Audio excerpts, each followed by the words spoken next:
towards Amsterdam Schiphol Airport. Thank you. Turkish Airlines Flight 1951 is preparing to land in Amsterdam. Amsterdam, Turkish 1951, descending to 7,000, speed 250. The crew is flying a state-of-the-art Boeing 737. Flaps 15. Localizer alive, localizer capture. In the final moments of the flight, the landing turns into a catastrophe. The plane falls like a rock. The crash of Turkish Airlines Flight 1951 involves the most popular plane on Earth. With nearly 1.5 million passengers boarding 737s every day, investigators need to figure out if the problem was with the plane or with the pilots flying it. Mayday, Mayday.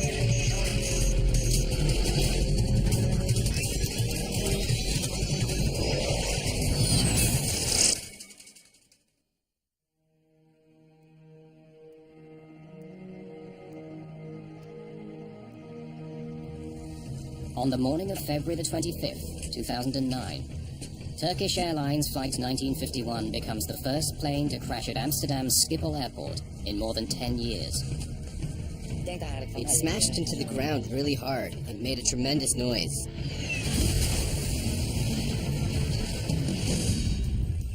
The plane hits the ground in a muddy field just north of runway 18 right.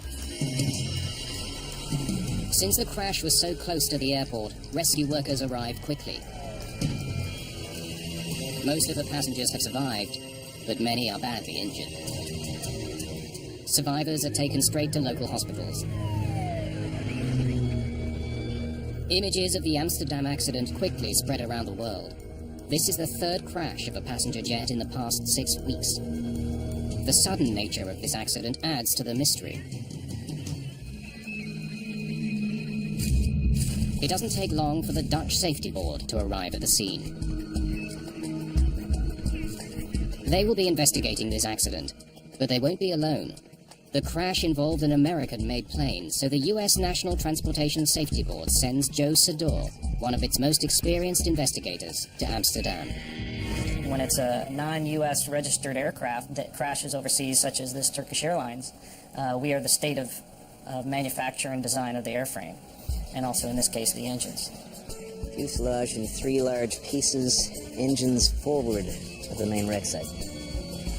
Flight 1951 was one of the most advanced aircraft in the skies, the Boeing 737-800 series.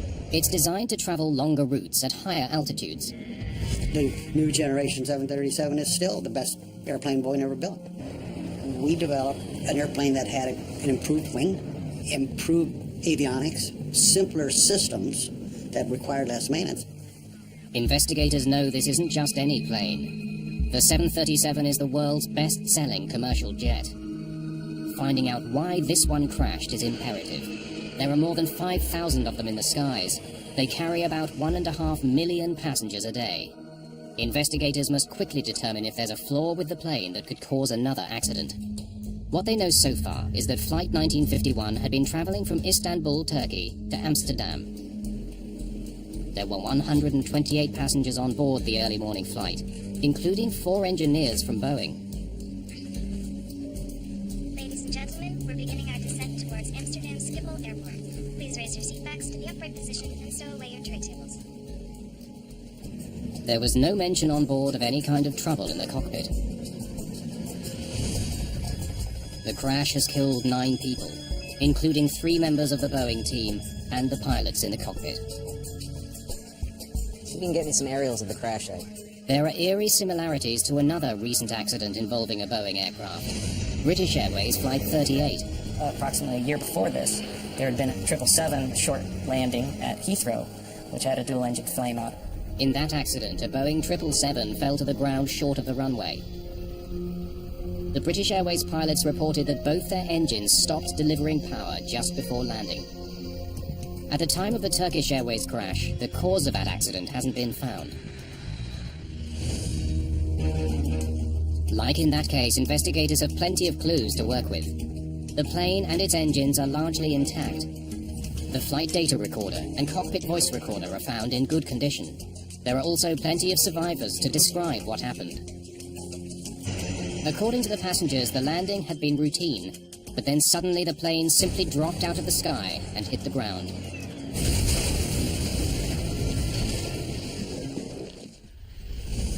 But perhaps the biggest clue comes from the crash site itself. The wreckage is not spread out. It tells investigators that the plane could not have been traveling forward at high speed when it hit the ground. The way the aircraft had crashed, it did appear to be some sort of a landing accident in which there was moderate control of some sort. The pattern of debris and the passenger reports point investigators to an immediate suspect: the engines. The engines issue was a very big issue in my thought process at the time, initially. There's no evidence of fire on the fuselage. In many crashes, fuel in the plane's tanks ignites on impact. The lack of fire raises an obvious question. Did the engines stop running because Flight 1951 had simply run out of gas? That was one of the first thoughts that I had was, did this airplane have fuel aboard? Because otherwise, how does a 737 literally fall out of the sky on approach to an airport? But the location and condition of the plane's engines suggest that perhaps they didn't quit in flight. Sure looks like it was running. When we first looked at where the engines ended up, the initial impression was that they probably were producing thrust at impact, given that they were so far forward of the main wreckage. But that was just a very general conclusion. Only the flight data recorder can tell investigators how much power the engines were generating in the seconds before the crash. Lots of fuel. Rules that out. It doesn't take long to discover that there was plenty of fuel in the plane's tanks. Flight 1951 definitely did not run out of gas. Passengers report that in the final seconds before the crash, the plane hit what felt like turbulence. It points investigators to a well-known culprit, a microburst. A microburst is a powerful column of air that shoots out of storm clouds. It can literally slam a low-flying plane to the ground. If an airplane flies into that at approach speeds, you're not going to be flying anymore. You're going to come out of the sky. Certainly it was one of the things that all of us took a look at the beginning. Was there a microburst?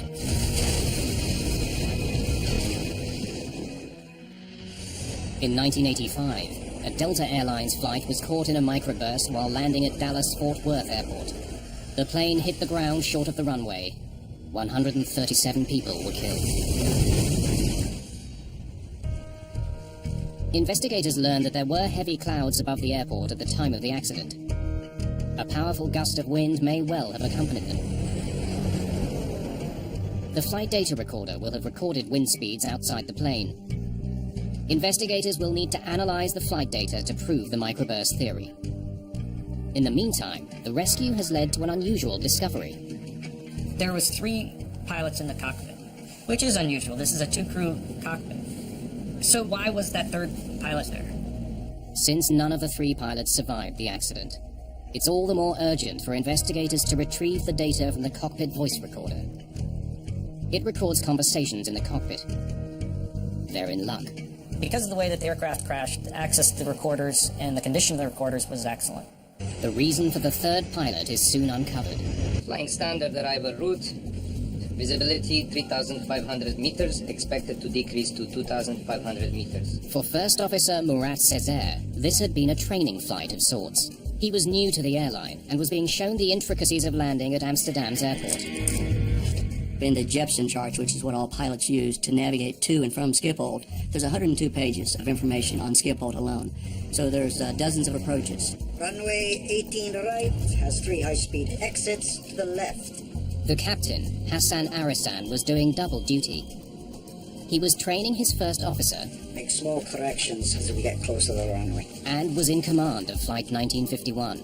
It's because Captain Arisan was teaching that there was the 3rd pilot in the cockpit. Olgay Ozgur was a safety pilot. He was there to keep an eye on the flight's progress during this training mission. The purpose of that second set of eyes is to make sure that the captain and the first officer, if they are in a situation where it's a little bit of a training portion of the flight, that they don't miss something. You got a clean recording? The voice recorder reveals that the 3 crew members began preparations for landing when still above 8,500 feet. Amsterdam, Turkish 1951, ascending to 7,000, speed 250. But the voice recorder has picked up an unusual sound, a warning that makes no sense at this stage of the flight. One of the investigators from Boeing was a engineering pilot that came and helped with the CVR. And he's listening to see when, or are there any unusual sounds that can be heard that would not be normal. Speed okay for ILS 18 right. Descent 4000, ILS 18 right. The alarm keeps sounding. It's the landing gear configuration warning horn. Captain Arasan continually dismisses it. Turkish 1951, descent 4000, ILS 18 right. Landing gear. Is that the landing gear warning? They're at 8,300 feet here. The warning is a solid clue, but investigators can't yet see how it could possibly have caused a crash.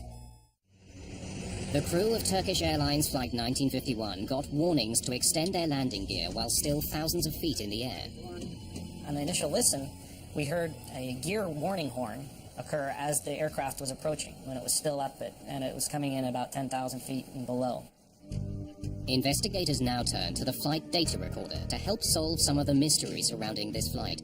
The analysis of wind speeds outside the aircraft is completed. It's clear, none are drastic enough to have brought down the plane. Evidence of a microburst. But the flight data recorder does provide some valuable insight into the cause of the landing gear warning. One of the instruments that measures altitude had the plane already on the ground. When we looked and saw the radio altimeter data, on the recorder it showed about 8,000 feet, and then immediately it went down to about -8.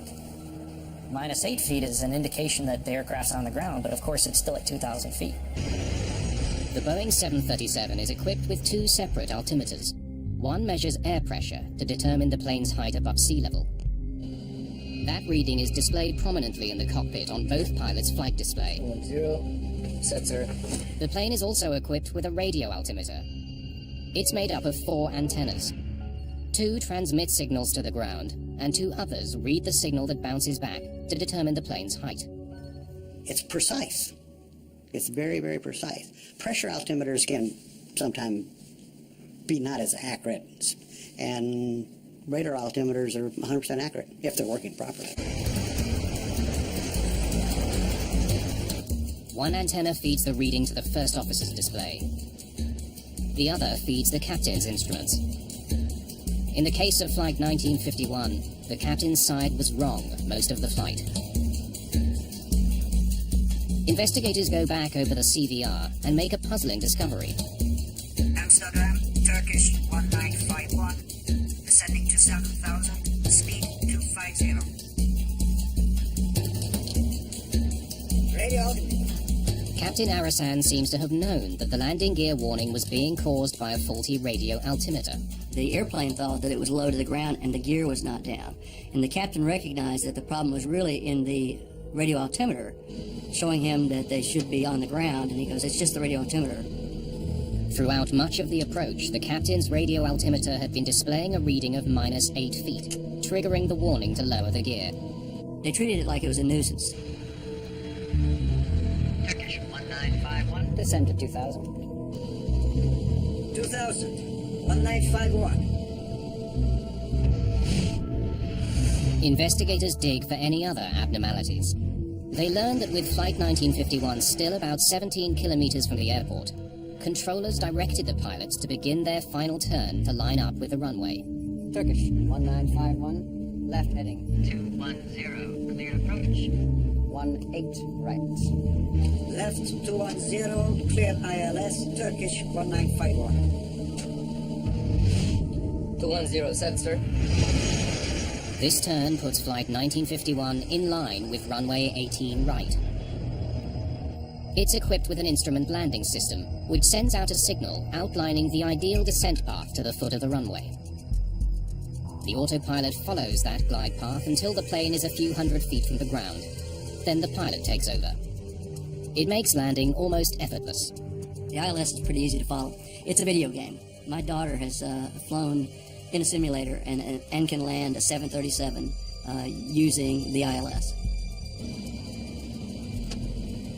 The crew begins configuring their plane for landing, unfazed by the warning horn that's repeatedly triggered by the malfunctioning radio altimeter.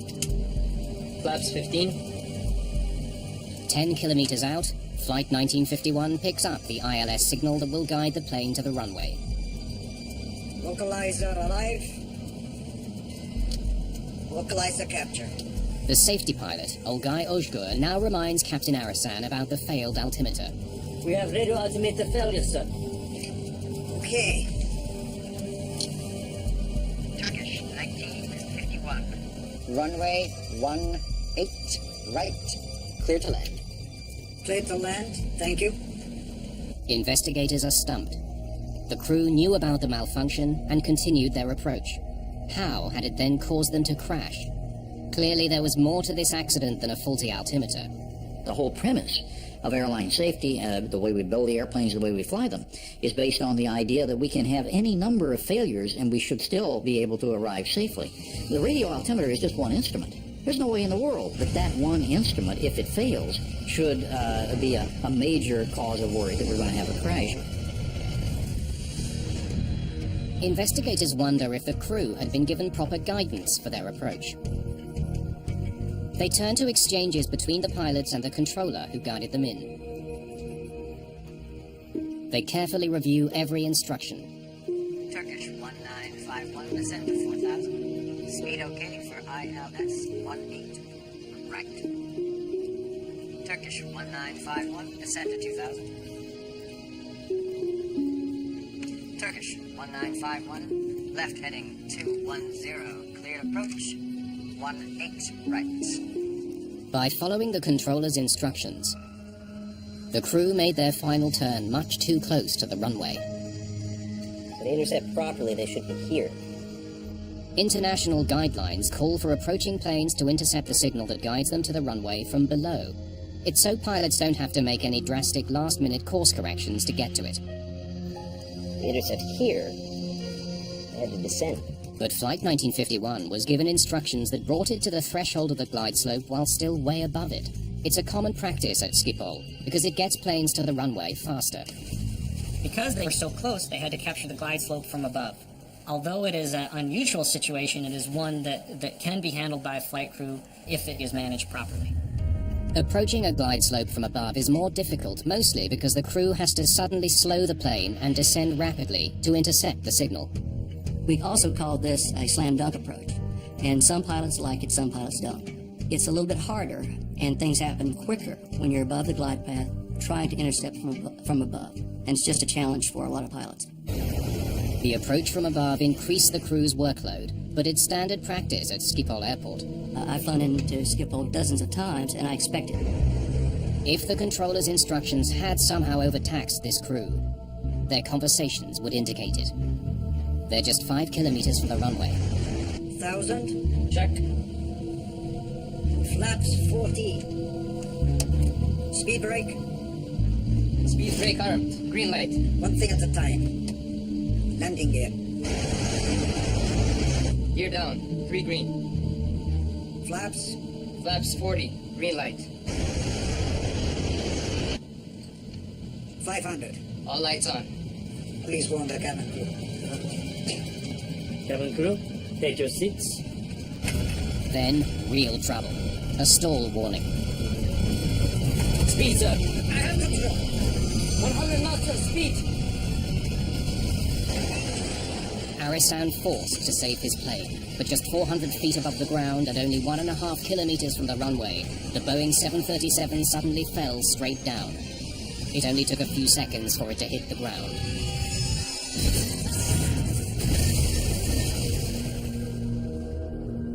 Turkish 1951. The recording sheds light on the final minutes of the flight. The crew was configuring their plane for landing well after it should have been done. Flaps. Flaps 40. Green light. Most airlines have regulations that call for a flight to be stabilized, to have all checklists completed by the time the plane hits 1,000 feet. In instrument conditions, you're required 1,000 feet to have basically everything done. The airplane is configured, you have slowed, you have run your before landing check, and you have received your landing clearance. And from 1,000 feet on in, you just monitor the instruments, and we're looking for the runway. Please warn the cabin crew. In fact, this crew was still running their checklist up to the moment the crisis hit, 460 feet above the ground. This approach was not stabilized. Because the aircraft was unstable, the flight crew was in a very high workload environment in the last 1,000 feet of flight. The radio altimeter was malfunctioning. The aircraft was giving off warnings. The crew was assigned a challenging approach, and they were executing a checklist late. But none of this explains why Flight 1951 crashed. In these type of accidents, you can never get inside the head of the pilots. And that's a very frustrating type of accident. But the flight data recorder does provide another intriguing clue. Moments before Flight 1951 hit the ground, the plane's engines were at idle, hardly providing any power. Perhaps this accident is a repeat of the Heathrow incident.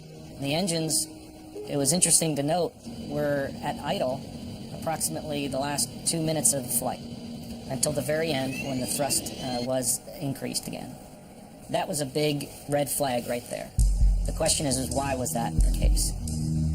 But then they spot something that's very different from the accident at Heathrow. Retard flare mode. For some reason, while still more than 1,000 feet above the ground, the plane's computer began preparing to touch down.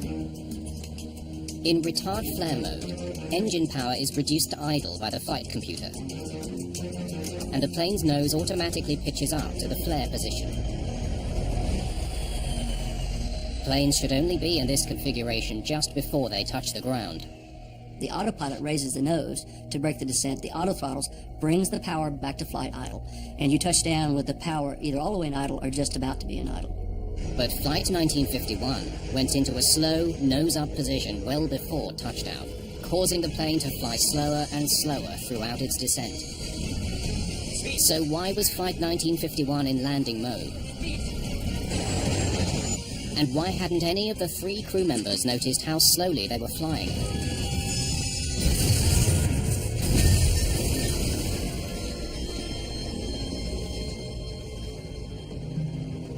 So, what else was going on when the engines went to idle? The trouble seems to start with the malfunctioning altimeter. We had to look at the system as a whole and to see how that -8 affected the other systems on the aircraft. And that was a very big portion of this investigation. We had to say, how did the autopilot use that data? More importantly, how did the autothrottle use that data? The computer that flies the plane consists of 2 main systems, the autopilot and the autothrottle. The autothrottle determines how much power to ask the engines for, while the autopilot controls the plane's altitude and direction.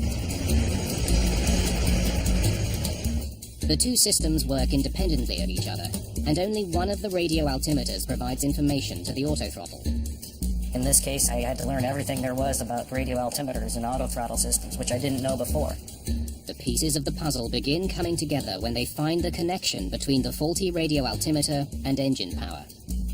The radio altimeter provides information to the autothrottle from the captain's side.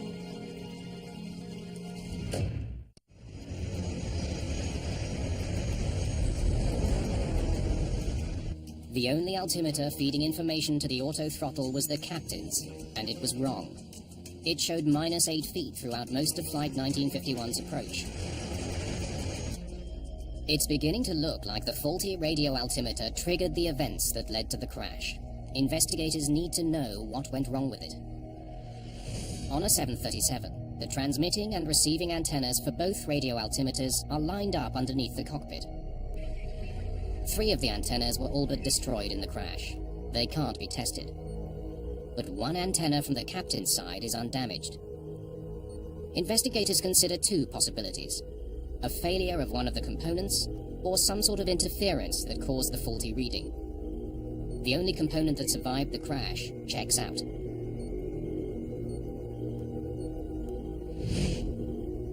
The computers that control the system also work. But investigators do make a curious discovery about them. They aren't the same ones that were installed on the plane when it was delivered to Turkish Airlines 7 years ago. This find changes the focus of the investigation.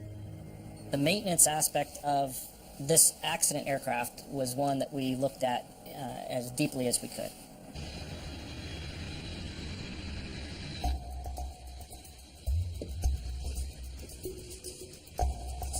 When the plane's maintenance log is studied, investigators find that the radio altimeter on this plane had a problematic history. We got additional data from Turkish Airlines, and that data showed that on this one aircraft, of the past, I believe, over 1,000 flights, there was about 150 flights that had faulty radio altimeter systems. The documents show that a little more than a year before the crash, both computers were replaced because of complaints they were causing faulty readings. One of the incidents involved a radio altimeter reading of -8 feet. So that was telling us that there was an issue that had been there. The issue did not just occur on this flight. The faulty readings persisted. Mechanics repeatedly swapped the computers and replaced the antennas to try to solve the problem.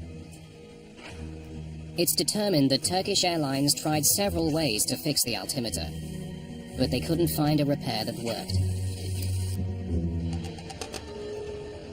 At the time of the accident, Turkish Airlines had a fleet of 52 Boeing 737-800 series airplanes.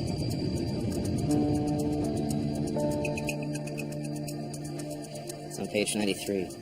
When we reviewed the maintenance data, we found that radio altimeter problems had been written up several times on both the accident airplane and the fleet. Investigators discovered that in the year before the crash, Turkish Airlines dealt with 235 system faults with the radio altimeters on their 737s. Fixes ranged from replacing and exchanging antennas, cleaning of the systems, exchanging and replacing the computers, and installing gaskets to shield the system from possible water damage. It's not like they weren't doing anything about it. The Turkish Airlines maintenance personnel knew that the radio altimeter problem was one of their highest issues with regard to maintenance. 16 of those altimeter repairs were made to the plane that crashed in February 2009. If the problem was so widespread, investigators wonder why it hadn't caused serious problems before this accident. They don't have to dig too far back to find out that in fact it had, on this very same plane. In 2 recent flights, they had the exact same problem. Twice in the 48 hours leading up to the accident, the radio altimeter showed a negative reading, putting the plane into retard flare mode. Both times the crew noticed the problem, disengaged the auto throttles, and brought the plane in for a safe landing.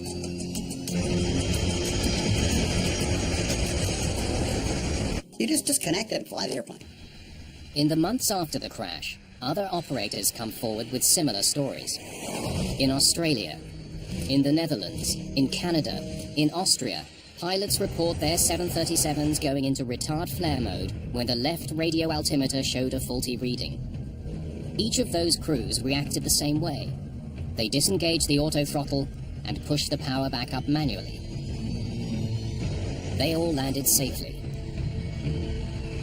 Things are going to break on an airplane, and usually you're able to identify that and take that out of, make it so that it's not a threat for the landing. In 2008, Boeing received a whopping 2,569 reports of faulty radio altimeters on their latest 737s. But very few of those cases involved the plane going into retard flare mode. Hardly any reports at all. Boeing also tried, but couldn't find the cause of the failures. They concluded that the radio altimeter problem was not a threat to safety, because the 737 gives off enough warnings so that crews can intervene and land safely. In fact, in every instance where the radio altimeter failed, crews were able to recover. Turkish Airlines Flight 1951 seems to be the one exception. Investigators still don't know why. It really got us wondering of what happened. And that's when we started to look really closely at the actions of the flight crews while it was on that final approach in less than 1,000 feet. Finally, as investigators again revisit the last minutes of Flight 1951, the circumstances of the tragedy become clear. They see a remarkable sequence of events that transpired to bring down this plane. So, what was happening when the plane went into retard flare mode? They discover that the plane went into landing mode and pulled back power at the worst possible moment. exactly as the crew was descending to meet the glide slope. It masked what was actually happening. As the crew configured their plane to drop down to meet the glide slope, they expected the plane to slow down as part of that maneuver. But the plane was actually slowing down because the computer was in landing mode. That's why none of the three pilots said anything about the throttles moving to idle. It was insidious. Where it first captured in the retard mode, it didn't hurt them at all because they were actually high and they were a little bit fast. And the pilots actually wanted the power back anyway. In fact, the throttles may have already been in the flight idle mode as they were trying to get down and slow down. The trouble starts here at 8,300 feet, 13 miles out from the airport, minutes before the crash.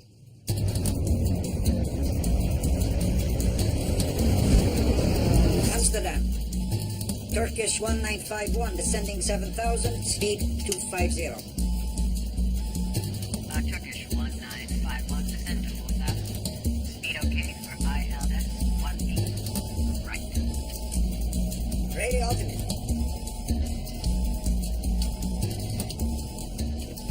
Would the crew have known that because of that radio altimeter they would have gone to a retard flare mode in the throttles? No. It was a common problem at the airline, but the crew couldn't see the risk it posed this flight. We have an airplane that was malfunctioning in a very minor way, but in a way that, if not caught, could and did metastasize into something much more virulent. Turkish 1951, descend to 2,000. 2,000. 1951. Turkish 1951, left heading 210, clear approach, 18 right. Left 210, clear ILS, Turkish 1951. Now left at 210 degrees, maintaining 2,000 feet, brings the flight in right here, 5.5 miles out. We now have to intercept the glide slope from above. At 2,000 feet, with the glide slope below them, the pilots have to reduce their speed while descending steeply. Speed 140. They believe the throttles are moving back for the descent to the glide slope. In fact, the auto throttle is slowing the plane down because it's gone into landing mode. It will continue to slow the plane until it stalls. What we found is that when the flight crew was doing their before landing checklist, each one of them was doing something while they should have been monitoring their airspeed. For the next 100 seconds, no one notices what's happening. Until it's too late. Established altitude set. 1,000. Check. Flaps 14. Speed set. The experienced pilot recognized that the first officer was probably a little bit behind on the approach, so he calls for flaps 40 and moves the lever, informing the first officer that he has done so. He's trying to help the first officer catch up to the position of the aircraft. Speed brake. Speed brake armed. Green light. One thing at a time. Landing gear. The plane is now 700 feet from the ground. Gear down. 3 green. Flaps. Flaps 40. Green light. In their haste to complete their checklist, none of the three crew members noticed the warnings that their speed is dropping dangerously. First, a red bar appeared on their flight display. Then, when the airspeed continued to drop, a flashing box appeared around their actual airspeed to draw the pilot's attention to it. At this point, no one sees either. Cabin report confirmed. The aircraft is now 600 feet from landing. When things start changing colors, it's a warning to you, it's a caution to you that you're approaching the limits of the aircraft. Missed approach. Altitude set. 500. So all of these indications the crew has in front of them saying that the aircraft is slowing down. During that time, they were still completing their checklist. Of course, the aircraft is getting closer to the ground.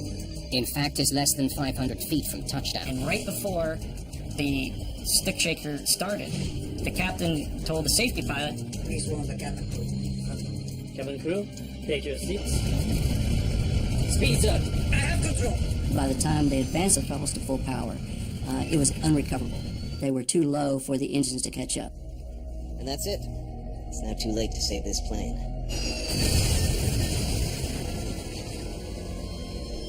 They all knew about the altimeter problem, but knowing didn't help.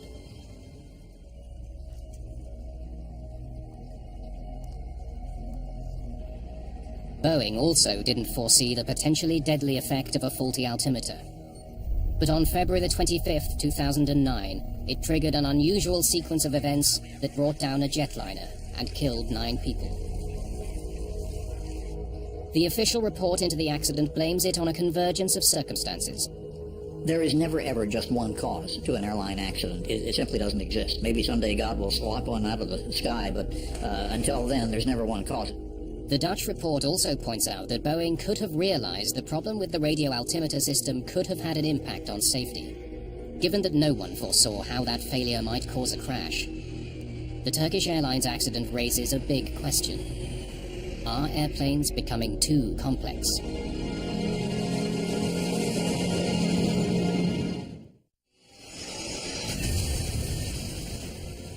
Investigators have determined that Turkish Airlines Flight 1951 crashed mainly because the pilots didn't recognize the consequences of the warnings they were getting. Turkish 1951, descent to 4,000. This is not the first plane to crash because the crew didn't understand what their plane was telling them. Our problem is not the automation. Our problem is the depth of the training and the ability of the human beings to recover from mistakes made in interfacing with the automation. Mika Ensley studies the relationship between pilots and technology. But we haven't really designed the automation to take best advantage of what people do well and take away the parts that people don't do well. In 1996, the crew of an Aero Peru 757 crashed when the pilots couldn't decipher contradictory warnings about their altitude and airspeed. The plane flew into the Pacific Ocean. 61 passengers and 9 crew members were killed. In 1995, the flight management system on a Boeing 757 could and should have steered the plane to a safe landing in Cali, Colombia. But a last-minute change to the flight plan meant the crew had to reprogram their computer. They mistakenly entered a course that took them headlong into a 9,000-foot mountain. 159 people died in the crash. The cautionary tale here is that we can get this equipment, we can get these silicon-based units, if you will, so sophisticated that we can't talk to them effectively. And when they go berserk, or they have a problem, or we misprogram them, we end up putting ourselves and our passengers in danger while we're trying to figure it out. NASA is working on something called the Integrated Intelligent Flight Deck. It's a project aimed at helping humans better use the technology that surrounds them in the cockpit. They're looking at automated flight manual systems, voice recognition systems. They've developed new kinds of microphones that are bone-conducting chips. They're developing new displays for understanding the ground environment, for being able to detect where other aircraft are in the environment. What some researchers are finding is that the best technology shouldn't replace pilots, but work with them. Really integrating people with technology more effectively has to do with designing the displays so that you can really understand what it's doing, and you can make it simpler to understand how to make it do what it is you want it to do. You shouldn't have to push 16 buttons through 8 levels of menus to figure out what's going on with the system. It should be integrated and presented effectively. It should be as easy to communicate with as the person next to you. Boeing and Airbus, the 2 largest manufacturers of passenger planes, take very different approaches to the relationship between humans and technology. Airbus gives the flight computer much of the decision-making power in the cockpit. In their view, this is a way to prevent a lot of human errors by making sure the airplane doesn't do something that's going to cause a crash, even if the humans want it to. But Boeing has a different view. Its philosophy is to provide information to pilots and have them make decisions. Having more information is better for the pilot than having the pilot in the loop, in the equation, so to speak. I kind of like that. Airbus will argue vociferously and in continuous fashion that view is archaic and incorrect. I think the jury is still out. The final report into the Turkish Airlines tragedy blames the crash of Flight 1951 partly on a failure of technology. The erroneous radio altimeter data caused the autothrottle to go to an improper mode that is, of course, not a good situation. The cause of the radio altimeter failure was never uncovered. The Dutch investigation asks Boeing to improve the reliability of the system. We learned a lot about the radio altimeter system and how it affects the autothrottle system. Boeing is currently working on system improvements to prevent this type of autothrottle event from occurring again. But the report also faults the crew for not noticing that their airspeed was dropping dangerously low, in spite of the fact that there were 3 pilots on board. Forget that you got an autothrottle. You look at the airspeed, and you look at the altitude. You look out the damn window if you want to, but airspeed is a crucial component of staying alive in an airplane. And you always need to know what your airspeed is. But to Mika Ensley, the crew's failure to monitor instruments is entirely understandable, and may be more the fault of the instruments than the crew. It's actually very difficult for people to be monitors of automation. One of the things that people don't do a good job of actually is monitoring. We're very good on-the-spot decision makers. We're very good at coming up with creative solutions to problems, but repetitive monitoring is the kind of thing that actually people aren't very good at all. So what we have to do is design automation to work with people in a way that keeps them more actively, cognitively involved and in the loop, and not just monitoring a piece of automation to say, is it doing what it's supposed to be doing? Who's the ultimate computer? The pilot, the individual who should be able to say, I don't know what this thing is doing to me, but I'm punching it off and flying the airplane. Fly the jet. Probably the smartest thing we ever learned to say in our training in the airlines. Fly the jet. Do that first or nothing else counts. That's what they forgot to do. Don't miss Liquid Bomb Plot, the true story of a surveillance operation that foiled a terrorist threat. Brand new next Monday at 9. Stay tuned for more drama in the skies.